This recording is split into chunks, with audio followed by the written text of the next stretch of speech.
5 jours après s'être rendu chez le président de la République, après l'éviction dans des circonstances polaresques du tandem Luigi-Musito de l'exécutif du parti lumambiste, PALU, la visite d'Antoine Gisanga Fondji vient enfin de livrer ses secrets.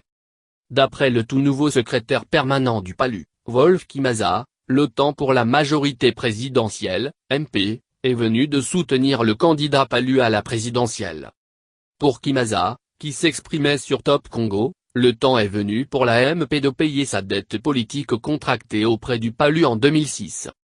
Le PALU s'était engagé à soutenir Joseph Kabila en 2006 et en 2011 contre le soutien du candidat PALU à la présidentielle en 2016. En 2006 et en 2011, le PALU soutint Joseph Kabila à la présidentielle, conformément aux engagements pris.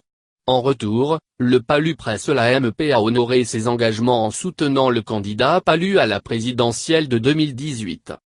Pour le nouveau secrétaire permanent du PALU, les dirigeants du PALU se sont déplacés vers Kabila pour lui demander de payer sa dette politique envers le PALU. Étaient notamment présents, le patriarche Antoine Gisanga, Wolf Kimaza, les ministres Martin Kaboué-Lulu et Mema Matuku ainsi que Luigi Gisanga.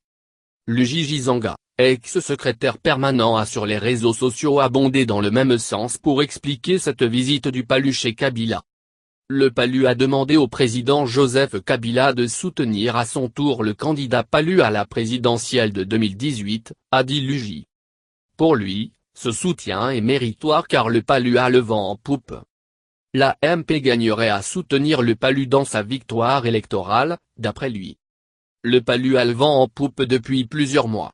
À l'extérieur comme à l'intérieur du pays, le PALU est de plus en plus considéré comme une alternative sérieuse pour que le Congo puisse aller de l'avant, a écrit l'ex-secrétaire permanent sur son compte Facebook.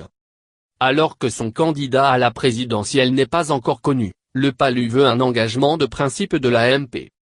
Cette pression sur Kabila ne va pas arranger les choses car le président est déjà lui-même confronté à de fortes tensions de son propre camp où plusieurs hauts cadres veulent lui succéder.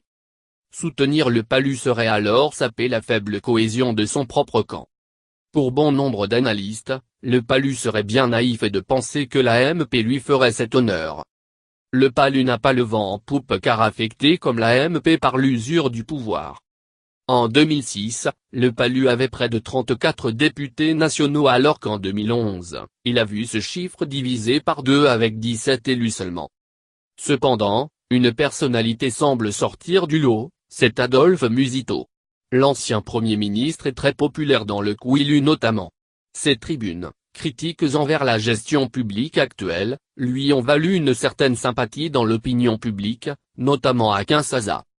Sa popularité n'est pas à confondre avec celle du PALU, selon les analystes. Musito et Luigi qui avaient redynamisé le PALU, ont été écartés de la direction du parti.